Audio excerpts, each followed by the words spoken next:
Good morning guys. तो चलिए start करते हैं आज के यानी कि 12 जुलाई के इंपॉर्टेंट करंट अफेयर्स को। आज का पहला इंपॉर्टेंट प्रश्न ये रहा आपके सामने कि अभी हाल ही में विश्व जनसंख्या दिवस ये कब मनाया गया।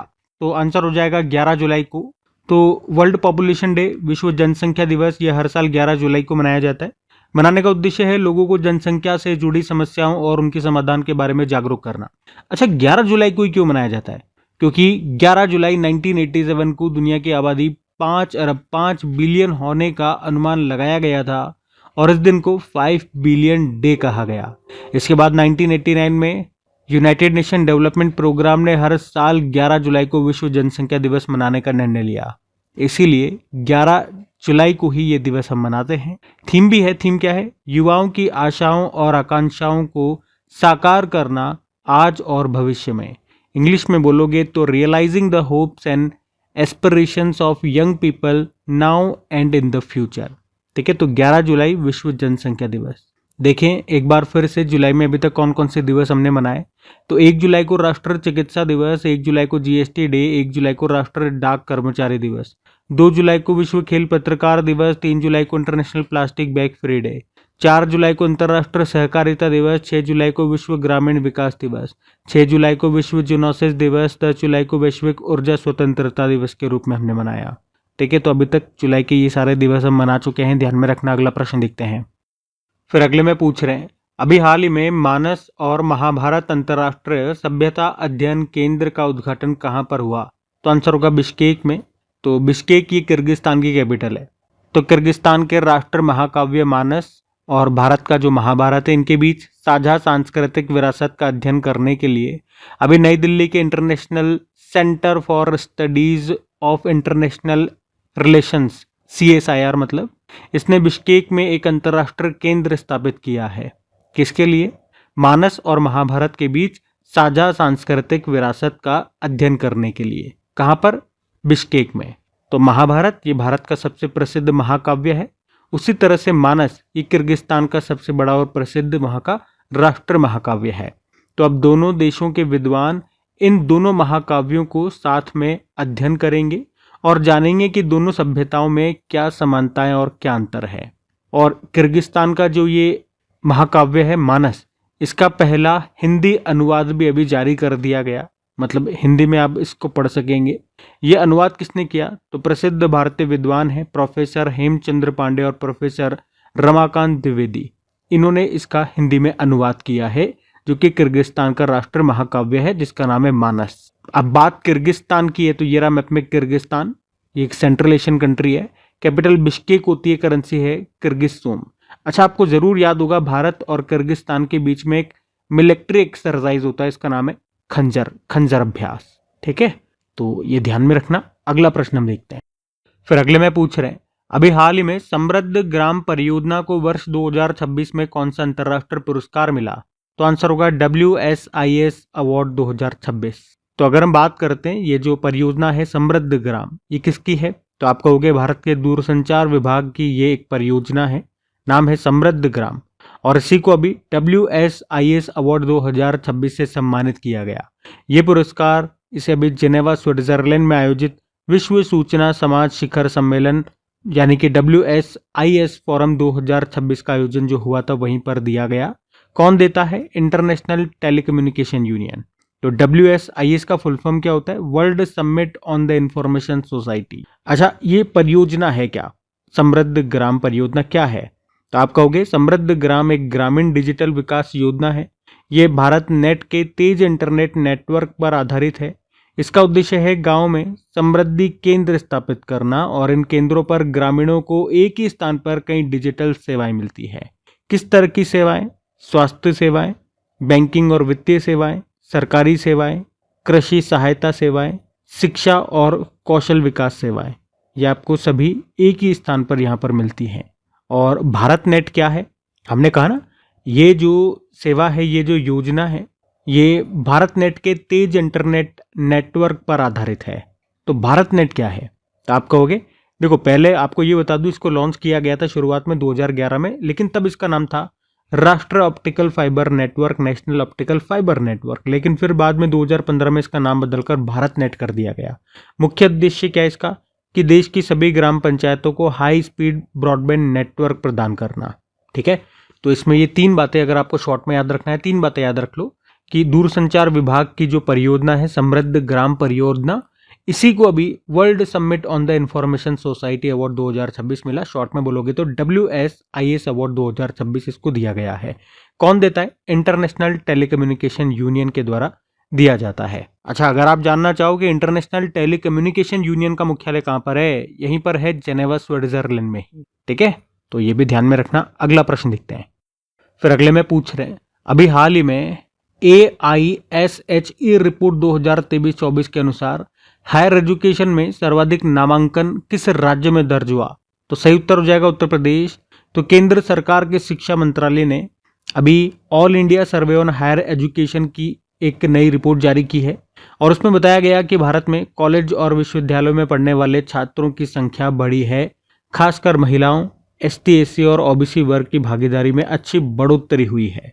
तो AISHE मतलब all India survey on higher education, यानी कि अखिल भारतीय उच्च शिक्षा सर्वेक्षण। ये एक वार्षिक यानी कि हर साल रिलीज होने वाला एक सर्वे है। इसकी शुरुआत सन 2010-11 में हुई थी। कौन जारी करता है? शिक्षा मंत्रालय। तो इसमें बताया गया कि कॉलेजों में पढ़ने वाले छात्रों की संख्या में बढ़ोतरी हुई है और इन्होंने तुलना की है 2014-15 से। मतलब इन्होंने ऐसा नहीं किया कि एक साल पहले से तुलना कर दी हो कि भैया एक साल में इतना था, एक साल पहले इतना था, अब इतना हो गया एक साल बाद। इन्होंने 2014-15, आप समझ रहे हो 2014-15 मतलब जब बीजेपी का शासन शुरू हुआ था, ये मोदी जी वाला काल, तो तब से ही तुलना कर रहे हैं कि 2014-15 में ये संख्या थी 3.42 करोड़। अभी 2023-24 में ये संख्या हो गई है 4.50 करोड़। अरे ऑब्वियस सी बात है, बढ़ेगी सही भैया, क्या चीज़ नहीं बढ़ा, हर चीज़ बढ़ रही है, जनसंख्या भी तो बढ़ रही है। तो वृद्धि अगर देखेंगे, वृद्धि कितनी बताई गई? 31.5% की वृद्धि हुई है। महिलाओं की भागीदारी बढ़ी है, वही 2014-15 से इन्होंने तुलना की और बताया 42% से अधिक महिलाओं की जो संख्या है, इन छात्रों में महिलाओं की संख्या है वो बढ़ी है। मतलब ज़्यादा से ज़्यादा लड़कियां कॉलेज जा रही है। और सबसे अधिक उच्च शिक्षा नामांकन वाले राज्यों में अगर बात करते हैं तो पहले स्थान पर उत्तर प्रदेश है, दूसरे पे महाराष्ट्र है, तीसरे पे तमिलनाडु है। और हमारे शिक्षा मंत्री कौन है? धर्मेंद्र प्रधान है। तो याद रखना, शिक्षा मंत्रालय ने ही इस रिपोर्ट को जारी किया है। रिपोर्ट का नाम है all India survey on higher education. तो क्या बताती है रिपोर्ट? कि भारत में कॉलेज और विश्वविद्यालयों में पढ़ने वाले छात्रों की संख्या में क्या इजाफा हुआ है, सेम है, या क्या हुआ है, मतलब छात्रों की संख्याओं के बारे में बताती है रिपोर्ट। ठीक है, तो इसका जो भी डेटा था वो डेटा वाइज मैंने आपको क्वेश्चन करवा दिया, ये आप ध्यान रखना। और सबसे अधिक उच्च शिक्षा नामांकन वाले राज्यों में पहले स्थान पर उत्तर प्रदेश है। ठीक है, अगला प्रश्न हम देखते हैं। फिर अगले में पूछ रहे हैं, हाल ही में भारतीय मूल के नासा के अंतरिक्ष यात्री हैं अनिल मेनन। ये किस अंतरिक्ष यान से अंतरराष्ट्रीय अंतरिक्ष स्टेशन पर जाएंगे? तो आंसर होगा सोयूज MS-29। तो भारतीय मूल के अमेरिकी अंतरिक्ष यात्री है अनिल मेनन और अभी ये 14 जुलाई को कजाकिस्तान के बैकोनूर कॉस्मोड्रोम से सोयूज MS-29 अंतरिक्ष यान के जरिए इंटरनेशनल स्पेस स्टेशन के लिए रवाना होंगे। तो अनिल मेनन ये है तो भारतीय मूल के, मतलब इनके जो माता पिता या इनके दादा दादी ये भारत में रहे होंगे तो भारतीय मूल के इनको कहेंगे। लेकिन वे अभी जो अमेरिकी अंतरिक्ष एजेंसी है नासा, तो उसके अंतरिक्ष यात्री है और अभी वो इंटरनेशनल स्पेस स्टेशन पर जाएंगे और वहाँ पे कई वैज्ञानिक प्रयोग करेंगे। और किस तरह के प्रयोग या उनके जाने का उद्देश्य क्या है, ये जानना कि लंबे समय तक अंतरिक्ष में रहने से मानव शरीर पर क्या प्रभाव पड़ता है। एक्चुअली में वो एक इमरजेंसी मेडिसिन डॉक्टर है। अच्छा, इनके साथ और कौन कौन जाने, ये भी प्रश्न आजकल बहुत बन जाते हैं। तो रशिया के अंतरिक्ष यात्री हैं पियोत्र और एक अन्ना किकिना। ठीक है, पियोत्र और अन्ना ऐसे याद रख लो, ये रशिया के अंतरिक्ष यात्री है। और कौन सा अंतरिक्ष यान है? Soyuz MS-29। International space station से आपको याद आना चाहिए कि अभी यहाँ पर जाने वाले पहले भारतीय कौन बने? Group captain Shubhanshu Shukla. शुभांशु शुक्ला से 2-3 बातें याद रखना। एक तो ये लखनऊ से बिलोंग करते हैं, अभी अशोक चक्र सम्मान मिला और इनकी एक बुक आई है जिसका नाम है द सेकंड ऑर्बिट। ठीक है, तो इंटरनेशनल स्पेस स्टेशन पर जाने वाले पहले भारतीय हैं शुभांशु शुक्ला। वैसे गगनयान मिशन में जो 4 जनों को चुना गया है उसमें एक नाम इनका भी है, तो ऐसे भी याद रखना। ठीक है, अगला प्रश्न अभी देखते हैं हम। फिर अगले में पूछ रहे हैं, हाल ही में किस राज्य की 200 साल पुरानी मोजड़ियों को GI टैग मिला है? तो किस राज्य की है मोजड़ियाँ? तो आंसर होगा राजस्थान। और राजस्थान में भी कहाँ? जोधपुर। जोधपुर की पारंपरिक मोजड़ियाँ, मोजड़ियाँ मतलब जूतियाँ एक तरह से, और इन्हीं को भी जीआई टैग मिल गया है। जोधपुर की पारंपरिक जूतियाँ हैं आप कह दो। और इस तरह से ये राजस्थान का 24वां जीआई टैग है। क्यों खास है ये जोधपुर की मोजड़ियाँ? क्योंकि एक तो ये लगभग 200 साल पुरानी पारंपरिक हस्त निर्मित जूतियाँ हैं। इसे स्थानीय कारीगर हाथ से बनाते हैं। इसके डिजाइन, कढ़ाई और गुणवत्ता पूरे देश में प्रसिद्ध है। जीआई टैग की बात करें, ज्योग्राफिकल इंडिकेशन टैग एक्ट 1999 का लागू हुआ 2003 में, पहली बार दिया गया 2004-5 में। दार्जिलिंग टी पश्चिम बंगाल को। किसी भी उत्पाद को अगर आप जीआई टैग देते हो तो वो वैलिड रहता है 10 सालों के लिए, उसके बाद फिर से आपको रिन्यू करना पड़ता है। और भारत सरकार का लक्ष्य क्या है? 2030 तक 10,000 उत्पादों को जीआई टैग देने का है। कुछ प्रोडक्ट्स अभी जिनको जीआई टैग दिया गया मैं आपको रिवाइज कराऊं। एक तो असम के 4 उत्पादों को जीआई टैग मिला था। कार्बी आंगलोंग हथकरघा उत्पाद, बिहू पेपा, असमिया बांस शिल्प, देवरी हथकरघा उत्पाद। त्रिपुरा की सारिंदा जो कि एक तरह का वाद्य यंत्र है उसको जीआई टैग मिला। मध्य प्रदेश के धार जिले के मांडू की खुर्रासानी इमली को जीआई टैग मिला। उसके अलावा बिहार के 3 पारंपरिक उत्पादों को मिला। बावन बुट्टी साड़ी एवं फैब्रिक को नालंदा की है। पत्थर कट्टी पत्थर शिल्पकला गया की है। और पीड़िया चित्रकला जो कि भोजपुर की है, इनको जीआई टैग मिला। वैसे मध्य प्रदेश के भी अभी आदिवासी इलाकों में उगाए जाने वाली 4 पारंपरिक फसलों को जीआई टैग मिला। सिताही कुटली, नागदमन कुटकी, बेगानी अरहर और क्षत्रिय धान। और आज जो हमने पढ़ा वो है जोधपुर की पारंपरिक मोजड़ियाँ। तो राजस्थान भी ले चलते हैं आपको। ये रहा मैप में राजस्थान। कैपिटल जयपुर है। मुख्यमंत्री है भजनलाल शर्मा। डेप्यूटी सीएम है यहाँ पे दिया कुमारी और प्रेमचंद बैरवा। गवर्नर हरिभाऊ बागड़े। राजकीय पशु चिंकारा है, ऊंट है। राजकीय पक्षी गोडावन जिसे ग्रेट इंडियन बस्टर्ड भी कहते हैं। और राजकीय पुष्प है रोहिड़ा। वृक्ष है खेजड़ी। रणथंबोर टाइगर रिजर्व है। सरिस्का टाइगर रिजर्व है। मुकुंदरा टाइगर रिजर्व है। रामगढ़ विषधारी टाइगर रिजर्व है। धौलपुर करौली टाइगर रिजर्व है। भारत की सबसे बड़ी अंतर्देशीय खारे पानी की झील यानी कि इनलैंड सॉल्ट वाटर लेक, ये आपको यहीं पर मिलेगी राजस्थान में, सांबर लेक जो है। वैसे जो चिल्का लेक आप जानते हो जो उड़ीसा में है, वो भारत की सबसे बड़ी खारे पानी की लगून झील आप कहते हैं उसको, है ना। अच्छा, अगर बात करते हैं कुछ करंट अफेयर्स की यहाँ से लेटेस्ट, तो लंदन की प्रसिद्ध पत्रिका है टाइम आउट। इसने अभी दुनिया के 20 सबसे बेहतरीन कला और संस्कृति वाले शहरों की सूची जारी की थी, और उसमें इस सूची में भारत का एकमात्र शहर जयपुर, इसको जगह मिली। वैसे पूरी लिस्ट में ये 18वें स्थान पर रहा। और थेवा कला राजस्थान के प्रतापगढ़ की लगभग 400 साल पुरानी पारंपरिक हस्तकला है।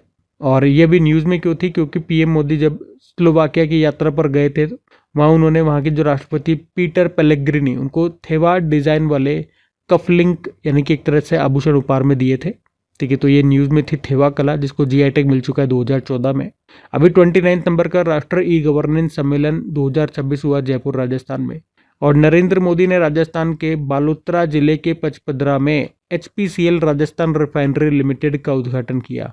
टाइम आउट ने अभी 2026 में दुनिया के सबसे खुशहाल हैप्पीएस्ट शहरों की सूची जारी की, और इसमें टॉप 10 में एकमात्र भारतीय शहर है जयपुर, जो पूरी लिस्ट में 6वें स्थान पर है।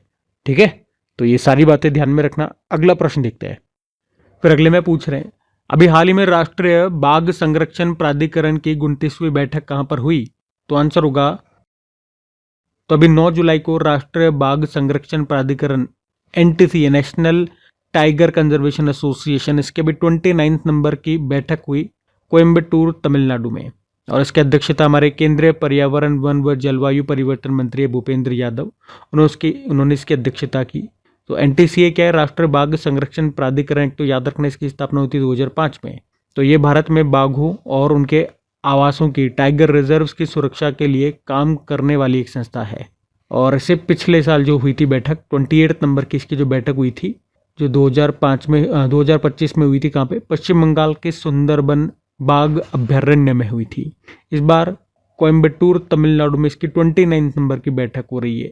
ठीक है, तो ये आप ध्यान में रखना। अच्छा, इसी तरह से कुछ और बैठकें हुई थी, कुछ और सम्मेलन हुए थे, मैं आपको रिवाइज कराता हूँ।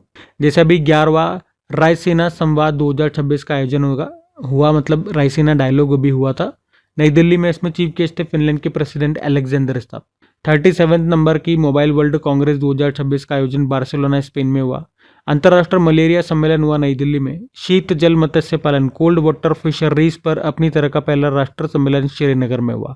12वां एशिया और प्रशांत क्षेत्रीय सम्मेलन हुआ भारत मंडपम नई दिल्ली में। ब्लैक स्वान समिट हुआ भुवनेश्वर में, जो कि उड़ीसा की कैपिटल है, पहली बार हुआ भारत में। ये बिम्स्टेक और पहला बिम्स्टेक युवा पेशेवर विनिमय कार्यक्रम 2026 अभी भारत में हुआ। भारत में भी कहा, महाराष्ट्र के मुंबई और पुणे में। 13वां world government summit Dubai UAE में। भारत 2026 में होने वाली ग्लोबल बिग कैट समिट की मेजबानी किस शहर में करेगा? नई दिल्ली। और विश्व जल दिवस सम्मेलन 2026 ये नई दिल्ली में होगा। उसके अलावा गौ टेक 2026, जो कि एक प्रमुख गौ आधारित वैश्विक शिखर सम्मेलन है, एक तरह की प्रदर्शनी है। इसका आयोजन हुआ था पुणे के कृषि महाविश्वविद्यालय में। उसके अलावा वर्ल्ड ट्रेड ऑर्गेनाइजेशन का भी 14वां मंत्री स्तरीय सम्मेलन हुआ। कहाँ पे? योंडे कैमरून में। और one health summit 2026 Lyon France में हुआ। और त्रिसेवा सेमिनार है रण संवाद, ये हुआ बेंगलुरु में। अभी राष्ट्रमंडल संसदीय संघ क्षेत्र जोन 7th सम्मेलन हुआ गोवा में। और अभी नवा हिंद महासागर सम्मेलन हुआ था पोर्ट लुइस मॉरिशस में। ठीक है, तो ये कुछ समिट्स हैं, बैठकें हैं, ध्यान में रखना। अगला प्रश्न हम देखते हैं। फिर अगले में पूछ रहे हैं, अभी हाल ही में फ्लोरिडा के, अमेरिका के फ्लोरिडा में किस एयरपोर्ट का नाम बदलकर president Donald J Trump international airport रखा गया? तो आंसर होगा पाम बीच इंटरनेशनल एयरपोर्ट। तो अमेरिका के फ्लोरिडा राज्य में स्थित पाम बीच इंटरनेशनल एयरपोर्ट का भी नाम बदलकर वहां के जो राष्ट्रपति डोनाल्ड ट्रंप, उनके नाम पर रख दिया गया है। और अभी इस फैसले को फ्लोरिडा के जो गवर्नर है रॉन डिसेंटिस, उन्होंने मंजूरी भी दे दी है। और आपको बता दूं, डोनाल्ड ट्रंप ये पद पर रहते हुए, यानी कि प्रेसिडेंट पद पर रहते हुए पहले अमेरिकी राष्ट्रपति बन के जिनके नाम पर किसी बड़े अमेरिकी एयरपोर्ट का नाम रखा गया हो। अब नाम बदलने वाले कुछ प्रश्न मैं आपको रिवाइज कराता हूँ। जैसे अभी मुंबई के पुराने कार्निक ब्रिज का नाम बदलकर सिंदूर ब्रिज कर दिया। झारखंड के अटल मोहल्ला क्लिनिक का नाम बदलकर mother Teresa advanced health clinic कर दिया। उत्तर प्रदेश के शाहजहांपुर जिले के जलालाबाद कस्बे का नाम बदलकर भगवान परशुराम जी के नाम पे परशुरामपुरी कर दिया। नवी मुंबई इंटरनेशनल एयरपोर्ट का नाम बदलकर दिवंगत लोक नेता दिनकर बाबू पाटिल के नाम पर रख दिया। Mahatma Gandhi national rural employment guarantee scheme, अब इसको वीबी जी राम जी कहा जाएगा। और इसमें जो रोजगार की जो अवधि है उसको भी बढ़ा दिया गया, 100 से बढ़ा के 125 दिन कर दिया गया, ये भी ध्यान रखना। केंद्र सरकार ने पीएमओ का नाम बदलकर सेवा तीर्थ कर दिया। इसके अलावा राज्यपालों के राज्य भवनों का नाम बदलकर लोक भवन कर दिया। केंद्र सचिवालय को कर्तव्य भवन कहा जाएगा। पश्चिम बंगाल ने रोजगार गारंटी योजना जो चलती थी वहाँ पे कर्मश्री, उसका नाम बदलकर महात्माश्री कर दिया। और पाक्योंग हवाई अड्डा, ये सिक्किम का एकमात्र और भारत का 100वां चालू हवाई अड्डा है, इसका नाम बदलकर त्रिलोचन पोखरेल हवाई अड्डा कर दिया गया। उसके अलावा भी देखो, अभी राजस्थान में माउंट आबू जो सिरोही जिले में है उसका नाम बदलकर अबुराज कर दिया। तेलंगाना की राजधानी, अब तो यूँ छोड़ो, इतना सा याद रख लो, तेलंगाना में एक सड़क का नाम बदलकर राष्ट्रपति, जो अमेरिका के राष्ट्रपति डोनाल्ड ट्रंप, उनके नाम पर रख दिया गया, डोनाल्ड ट्रंप एवेन्यू। उसके अलावा हमने पढ़ा था अभी 2027 से इंटरनेशनल बुकर प्राइज का नया नाम होगा Bookman international Booker prize, Bookman लगा दो आगे। तो ये नाम बदलने से कुछ प्रश्न थे, इनको ध्यान में जरूर रखना। अगला प्रश्न हम देखते हैं। फिर अगले में पूछ रहे हैं, अभी हाल ही में जारी WDMMA 2026 global air power ranking में भारतीय वायुसेना इसे किस स्थान पर रखा है? तो आंसर होगा तीसरे स्थान पे। तो इंडियन एयरफोर्स को अभी world directory of modern military aircraft 2026 के रिपोर्ट में दुनिया की तीसरी सबसे शक्तिशाली वायुसेना माना गया है। भारत ने लगातार 5वीं बार चीन की वायुसेना से बेहतर रैंक हासिल की है, मतलब चाइना से ऊपर रहा है इस मामले में। ये रिपोर्ट केवल यही नहीं देखती है कि किस देश के पास कितने विमान हैं, बल्कि ये भी देखती है कि वे कितने आधुनिक हैं, सक्षम हैं और युद्ध के लिए तैयार हैं। तो इस रिपोर्ट के अनुसार दुनिया की टॉप 4 जो वायुसेनाएं हैं उनमें अगर बात करें तो पहले स्थान पे अमेरिका की वायुसेना, दूसरे पर रशिया की, तीसरे पे भारत की और चौथे पे चाइना की है। भारत लगातार 5 साल से इस रिपोर्ट में चाइना से ऊपर है। वैसे एयरफोर्स की बात करें, हमारे एयर चीफ मार्शल है अमरप्रीत सिंह, और इंडियन एयरफोर्स के वाइस चीफ अभी नए बन गए 1 जुलाई से, आशुतोष दीक्षित उनका नाम है। और एयरफोर्स डे होता है 8 अक्टूबर को। चलो आप मुझे बताओ, अभी हमारे नए CDS बने थे, चीफ ऑफ डिफेंस स्टाफ तीसरे नंबर के, उनका नाम क्या है, ये आपको बताना है। बाकी ये थी आज की हमारी करंट अफेयर्स की क्लास। कमेंट करके ज़रूर बताना सेशन आपको कैसा लगा, अच्छा लगे तो प्लीज़ इसे अपने दोस्तों के साथ में स्टडी ग्रुप में शेयर ज़रूर करना। वीडियो को लाइक नहीं करा तो लाइक कर देना। तो अभी हम कल के करंट अफेयर्स का क्विक रिविजन कर लेते हैं और सेशन करते हैं। तो कल पहला प्रश्न क्या पूछा था, वैश्विक ऊर्जा स्वतंत्रता दिवस आपने मनाया कब? आंसर होगा 10 जुलाई को। फिर आपसे पूछा अभी मी भूमि मी हक्कू कार्यक्रम किसने शुरू किया? तो आंसर होगा आंध्र प्रदेश ने। फिर पूछा था कि अभी प्रगति पहल किसने शुरू की? तो आंसर होगा कृषि एवं किसान कल्याण मंत्रालय ने। और भारत के भी 98 नंबर के शतरंज ग्रैंड मास्टर बन गए एस अश्वथ, तमिलनाडु से हैं। फिर पूछा था एआई गवर्नेंस पर पहला यूएन ग्लोबल डायलॉग कहाँ पर आयोजित हुआ? जेनेवा, स्विट्जरलैंड में। फिर पूछा अंकटाड की वर्ल्ड इन्वेस्टमेंट रिपोर्ट 2026 के अनुसार वर्ष 2025 में भारत ग्लोबल एफडीआई इनफ्लो हासिल करने वाला कौन सा देश बन गया? तो आंसर होगा 11वें नंबर का। भारत में लॉन्च नोवो नॉर्डिस्क की दवा एविक्विली, इसका संबंध किससे है? तो मधुमेह रोग से, डायबिटीज से। फिर पूछा कि अभी लॉरेंस बिश्नोई नेटवर्क के विरुद्ध ऑपरेशन हार्ड बॉल को किसने चलाया? तो आंसर होगा अमेरिका ने। और नाटो का 36वां शिखर सम्मेलन, नाटो का 36वां समिट अभी कहाँ पर हुआ? ये अंकारा, तुर्की में हुआ। और भारत और ऑस्ट्रेलिया के बीच तीसरी वार्षिक शिखर वार्ता का आयोजन ये हुआ मेलबर्न, ऑस्ट्रेलिया में। बाकी चलो अभी कल का भी हम करंट अफेयर्स का प्रश्न देख लेते हैं, होमवर्क प्रश्न, और सेशन एंड करते हैं। तो कल आपसे पूछा था किस राज्य के अभी वर्कला को यूनाइटेड नेशन की 20 सिटीज टुवर्ड्स जीरो वेस्ट पहल में शामिल किया गया? तो ये वर्कला है केरल का। आप सभी ने प्रश्न का बिल्कुल सही उत्तर दिया। अब ये आज का आपका होमवर्क प्रश्न है।